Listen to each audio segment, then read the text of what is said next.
There is research that suggests that U.S. sanctions have harmed millions and led to a death count that trumps that of most wars of the last 2 decades. Sanctions adversely impact women more than men, the poor, and the disadvantaged. They also have a negative impact on the environment. Let's find out why.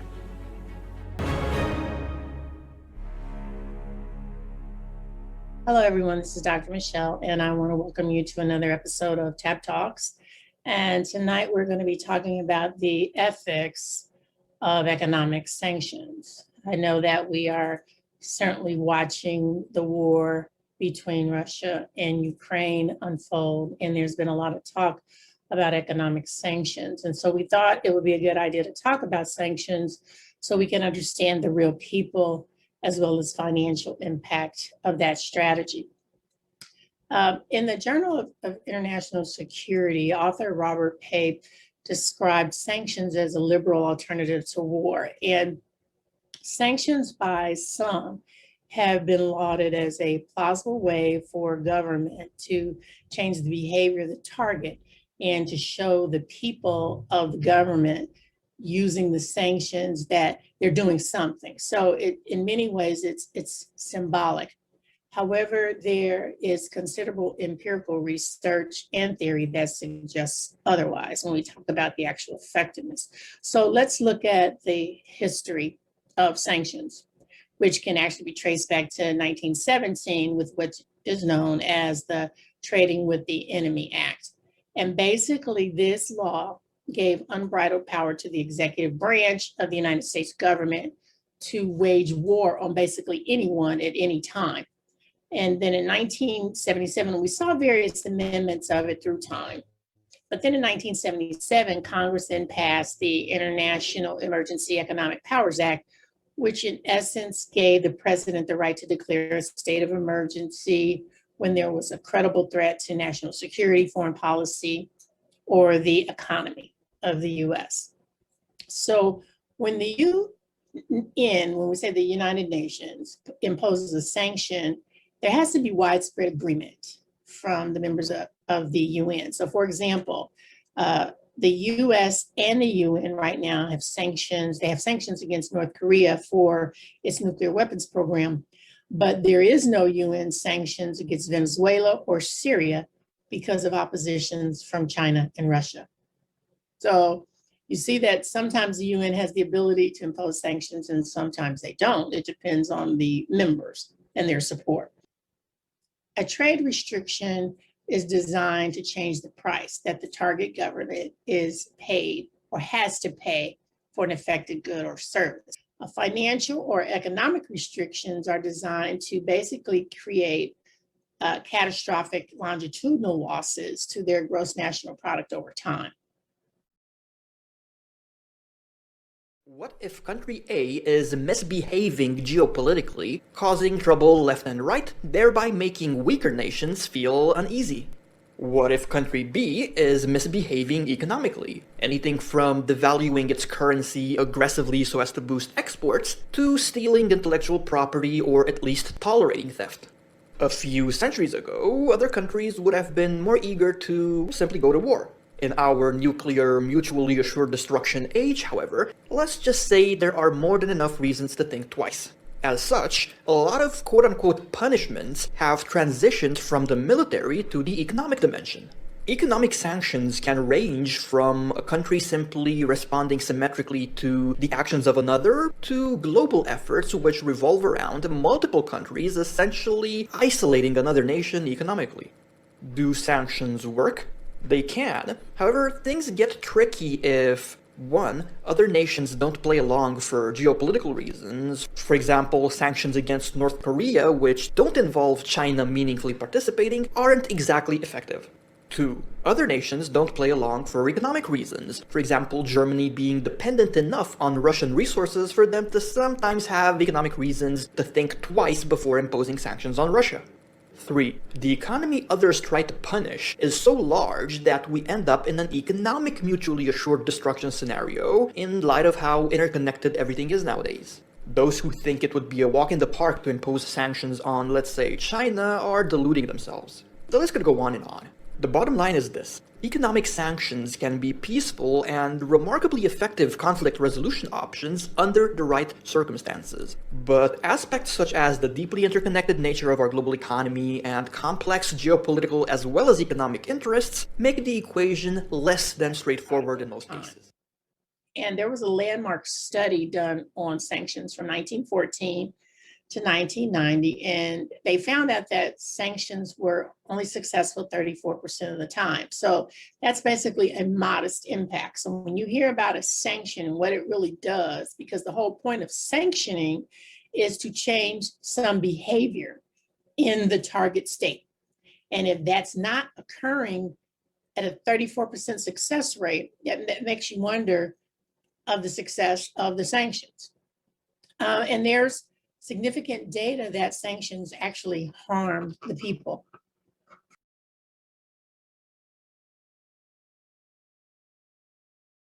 Today, as we face the coronavirus pandemic, I'm calling for sanctions that may affect the health sector to be eased or suspended.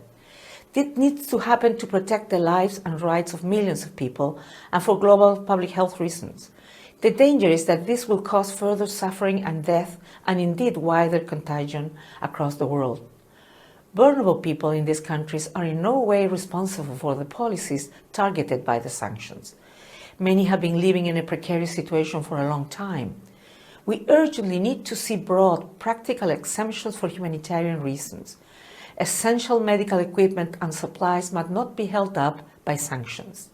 It is especially important to protect the health of health workers themselves, and authorities should never punish medical professionals for pointing out deficiencies in the response to the crisis. Countries under sanctions should also be open about what is happening and what they are doing. They should accept offers of vital aid and prioritize the needs and rights of vulnerable people. They should also guarantee that national and international organizations are able to carry out their humanitarian work. It is vital to avoid the collapse of any health system. We need to step up international cooperation and solidarity on this and other issues. At this dangerous time, in this interconnected world, we all rely on each other to hold back the advance of the coronavirus. Impeding medical efforts in one country will heighten the risk for all of us. You know, they're not really harming the governments as much as they're harming the people. And according to the Centers for Economic and Policy Research, the economic sanctions against Venezuela led to more than 40,000 excess deaths between 2017 and 2018.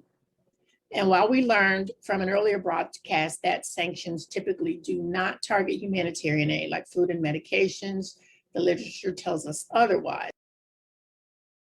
And with allies and partners, we've strengthened the global nonproliferation regime, including the cornerstone of our efforts, the Nuclear Nonproliferation Treaty. Now, in the entire world, there is only one signatory to the NPT, only one, that has been unable to convince the International Atomic Energy Agency that its nuclear program is for peaceful purposes. One nation, and that nation is Iran.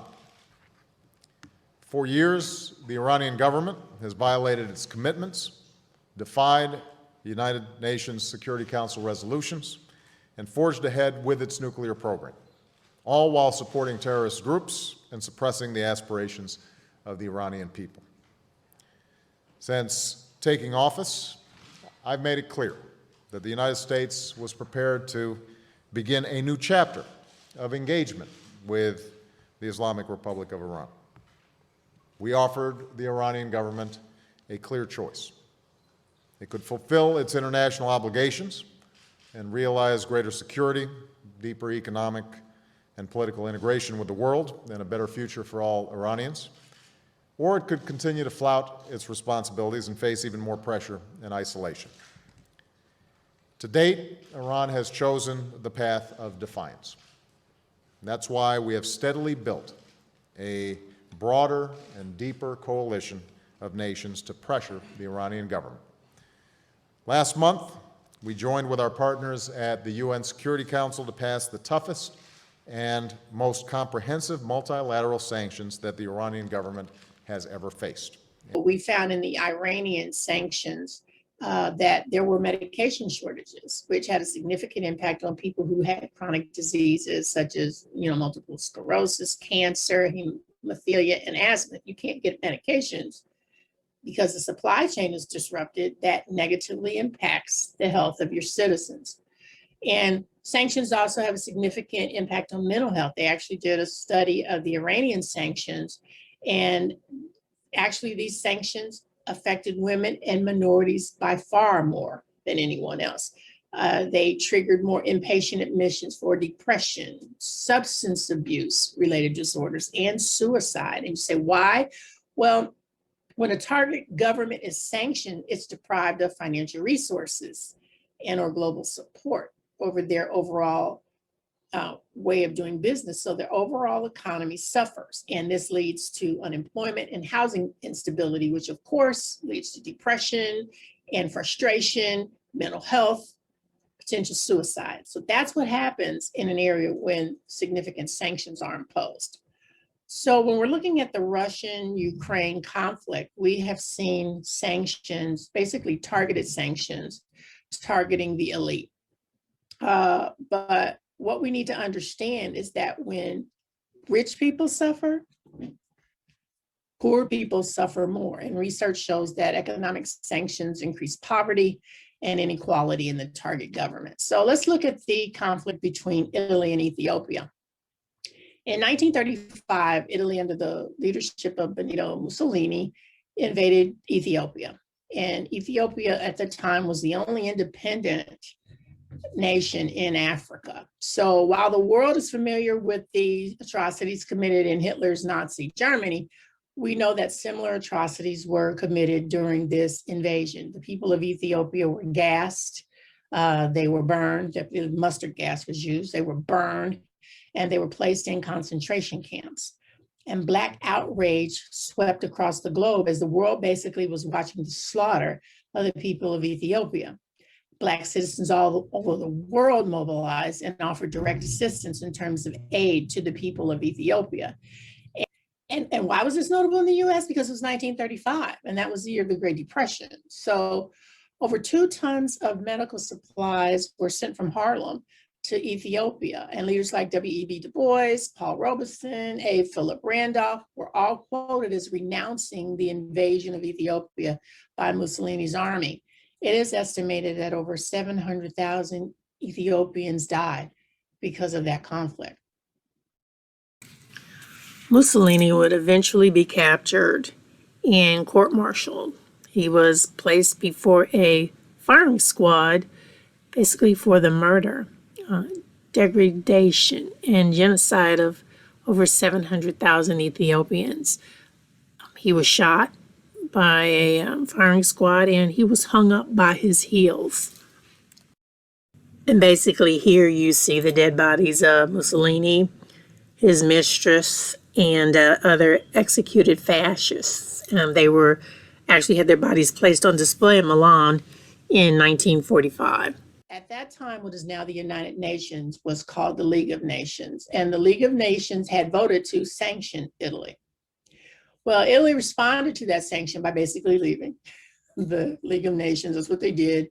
And then they turned around and just made a deal with the UK and France, which basically allowed Italy to continue to operate its ports. So they were still able to receive goods, they were able to ship goods, and eventually Italy would defeat Ethiopia, which at the time was called Abyssinia. And ultimately the sanctions were a colossal failure because the League of Nations proved their inability to prevent aggression from a hostile nation. And it should be noted that the United States never even joined the League of Nations, so that didn't give it a lot of credibility, and then it was abolished in 1946. Okay, in the US versus Cuba conflict in 1960, the U.S. had basically placed an embargo on all the exports in Cuba in response to their decision to nationalize U.S. property. And meaning basically the government decided, hey, we own everything. There's no private interest from the U.S. here. Everything that's in our country is owned by our country. So since 1992, the UN has actually passed resolutions insisting that the U.S. end this economic embargo of Cuba, which has basically gone on for some time. And as of 2018, the U.S. has continued to enforce their embargo under its Trading with the Enemy Act of 1917. So the U.S. is basically saying, we have the power and the ability through our laws to continue this embargo. General McCaffrey, you mentioned that, I liked your statement that we've truncated and minimized our access to that regime and the people in that regime. And certainly that's been my experience there. We have no idea who the people in waiting are there, and that's a bit troubling. But one thing that we always hear is we can't engage with a country, or we can't allow Americans to travel to a country that is one of our listed state sponsors of terrorism. Does that give you any pause in making the recommendations that you've made to lift the embargo or whatnot? Should we be doing that to some country that has been identified as a state sponsor of terrorism? Yeah, I think there's still, 7 nations on state sponsors of terrorism, and it's something that the Cuba piece of it, I think, is 80 words, or very cryptic, because there's probably no current reality to that at all. I think in past years you could have made that argument. 25 years ago, they were an active threat. They had 250,000 troops in Africa. They were very aggressively, with covert agents, trying to foment revolutions around the Americas, but I don't think that's the case any longer. I cannot imagine the Cubans realistically being a threat to our national security interests in the short run. Now, having said that, again, I think Mr. Peters makes a good point. You know, we ought to have a dialogue with them with our eyes wide open. But clearly, 5 years from today, if we don't know who the one-star generals and the battalion commanders and the key intelligence officers are in Cuba, we have harmed our own ability to protect the interests of the American people. We got to get down there and engage with them. We ought to have influence. We ought to give them something to prize as opposed to merely withholding things from their society. And it seems to me, again, the downside risk is almost non-existent. Mr. Pignon, it's often said as well that we somehow lend legitimacy to the regime if we take action to engage them on issues of national security or drug interdiction or migration. Can you comment on that? Do we somehow lend legitimacy to that regime? You know, I come from the private sector, and early on I learned from a former boss of mine that when you read it in the front page of the Wall Street Journal, it's too late. And so I believe in early engagement. Early engagement somehow gets misdirected. I mean, we're talking about conversations. We're talking about dialogue at different levels. I was just in Cuba 3 weeks ago. I was there at the time of the baseball game between Cuba and Japan. And let me tell you, people in the street want to engage you. They do want to talk. They want to talk about the U.S. They want to talk about President Obama.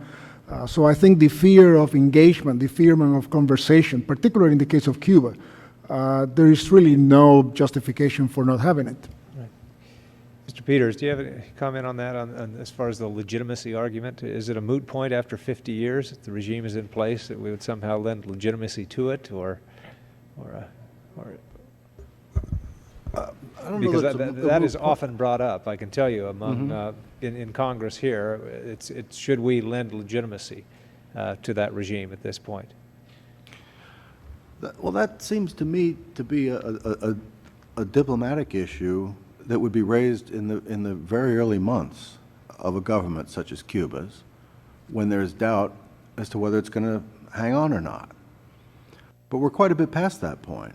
And I don't think that issue or any of the variations of it that imply that Cuba is on the brink and that whether we engage or not is going to change the equation in a decisive way. I don't think any of those arguments hold water.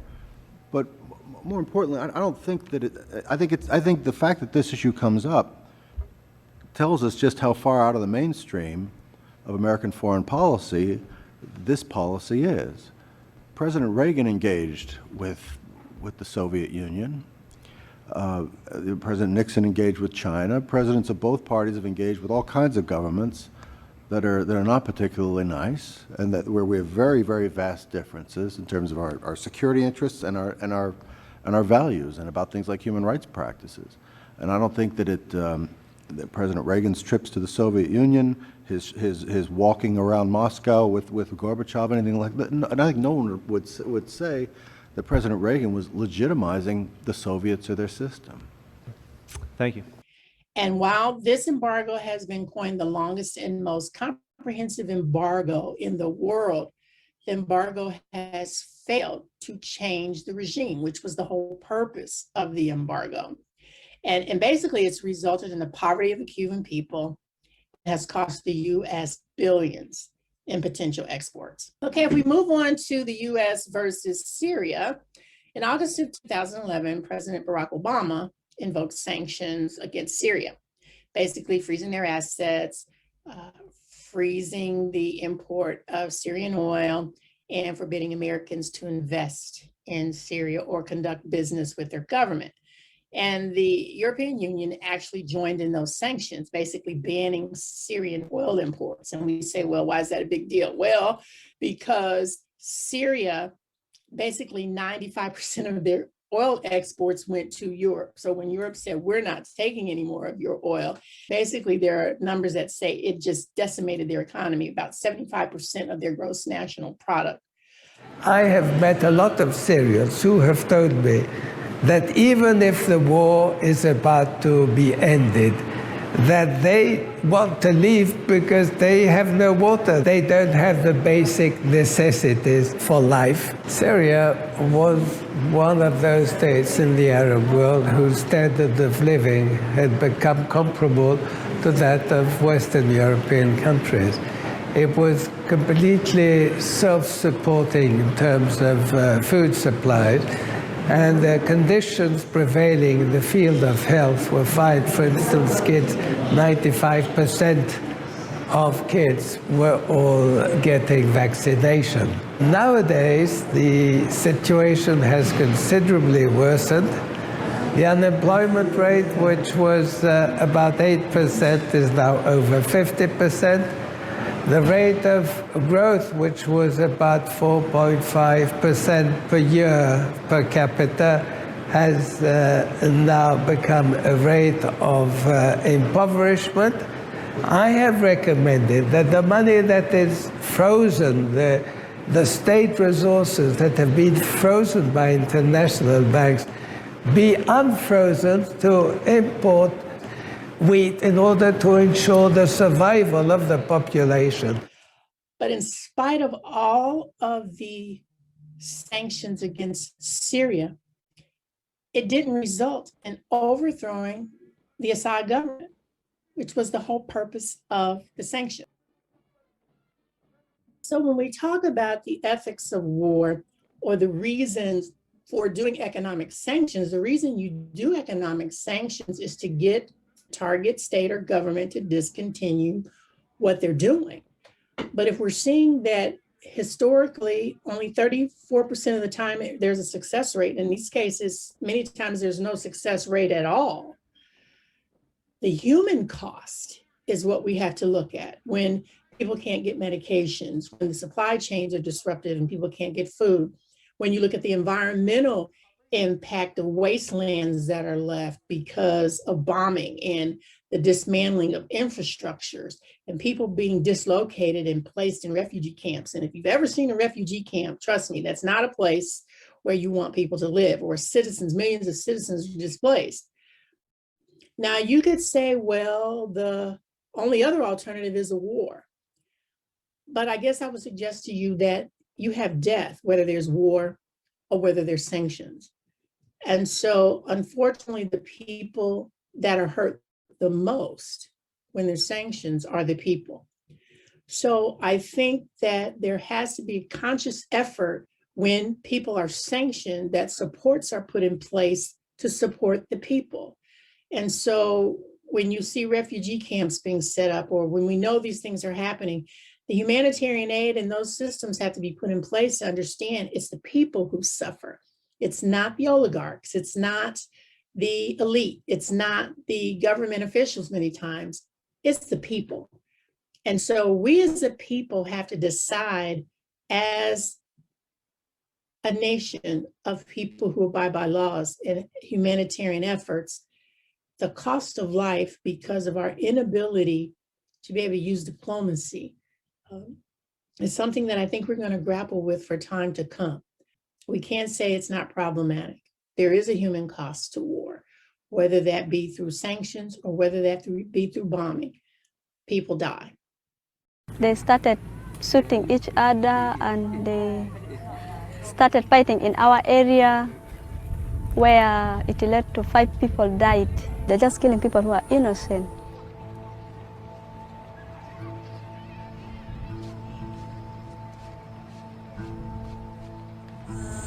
Bong kirungu hululuyom peji beri kang kiden yo ladi ndak mutama tanin dokata nang leleng ahi kang kadi jikyo e ponda tina sango kololingi hele hinda hak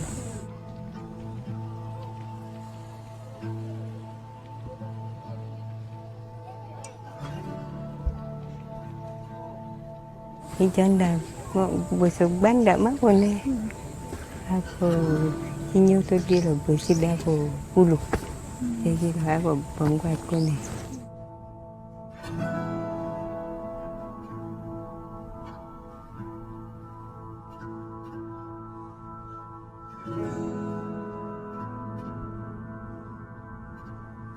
ilo area lang bungkat punya bawah aja deh kaju julo Đâu urjanya? Ma ngot longi miseng parik kalau because kan di kita jengkang nang ma tui pupukin di berik ngot nangi ni juga di nyok na kilo hinan kag anggo ko ni tina diri te nyok ni parik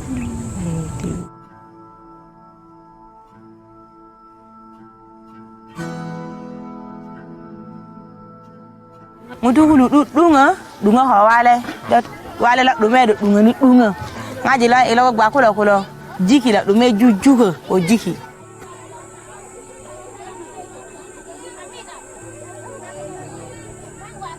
lai blasa mana tu madang bonge gairo do because piong mana kan de ojek be ata be ko piong logap madang soya bong ki kolin kolo alorok like kajelu ko kaje piong mana ay ngonda kang ni because sarabat kolo det bay kolin katani yala nkata ho mana nyili olongon kani ponda de lepeng lo ayan lepeng lo he ho twan nyolo no ha hilu nyututu no ha hajelu